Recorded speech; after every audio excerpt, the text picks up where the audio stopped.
still a member of a Holocaust Education Committee. When we decided to do the project, we kind of reached out to the Wilmington community. The individuals that started our committee were two Polish survivors who met each other when they moved to Wilmington, Delaware, and they decided they wanted to talk about the Holocaust to try to prevent it from happening again, at least educate people and teach the lessons of genocide. So they were the first people that we interviewed, and then, like I said, there was a small group of people in Wilmington who knew each other that were survivors.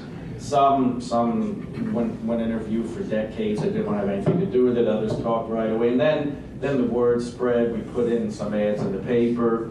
The Liberators were a whole different story. One of them contacted us because they heard what we were doing and they wanted to go. They were actually talking in schools. They were in a group of veterans, and they started talking about this and then contacted me.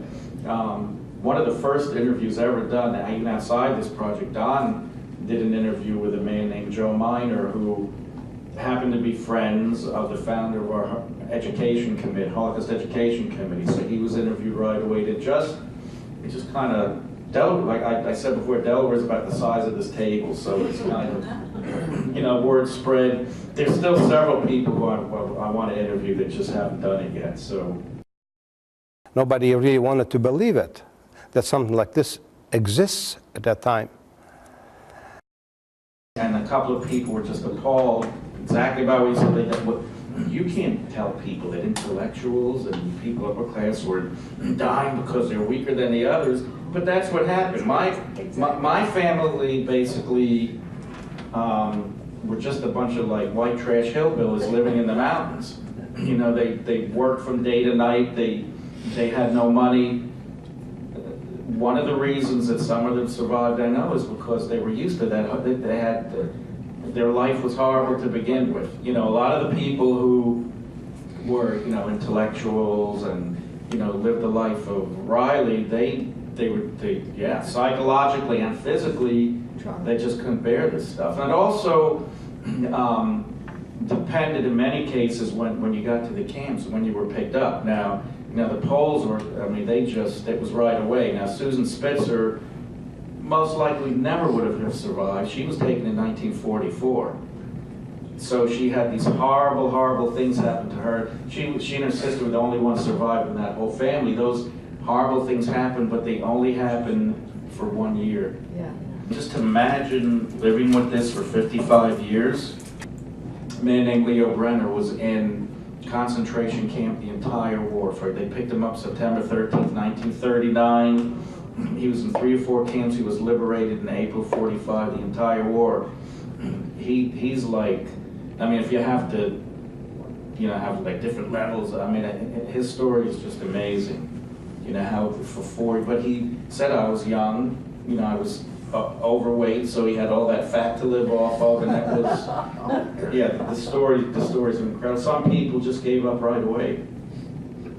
It was incredible. But Julius Hendel was the first person who actually knew and talked about how, the SS troopers, they lived in Dachau, they lived in the town, and I said this last night, it was just a job. They would have breakfast with their little Aryan kids and their friends and family, go on to work and, murder a few people, throw a few people in the oven, come home and sit down and eat dinner at night. They were just so emotionally detached from it was just a job to them, which is very strange. But there are people today like that. What goes on in the world today, people detach from things. A little known fact about World War II is that in Bulgaria, which was actually an Axis power allied with Germany, that there were no Bulgarian Jews lost in that country because people just ignored everything Hitler said. There was an incredible Christian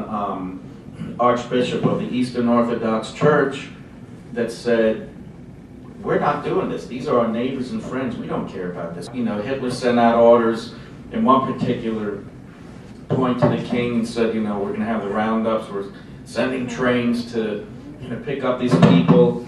They got nobody.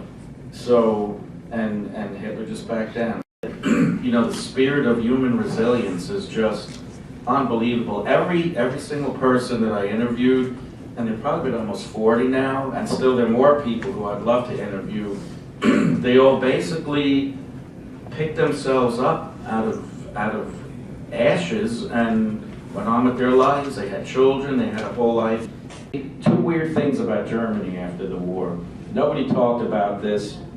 There was a teacher in 1959 who tried to teach it in his classroom, and he got so much slack from the students' parents that he committed suicide. But now, Germany, every student in Germany in every school now, they've been absolutely in the forefront of teaching Holocaust, and it's mandatory in all their curricula throughout the country.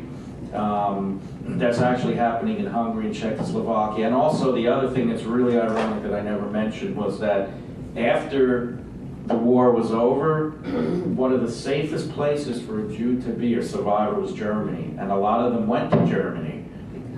I mean, some of them, Arnold Kerr, one of the people you didn't see today, went back home. A lot of people went back to Poland after the war to see if their family were alive.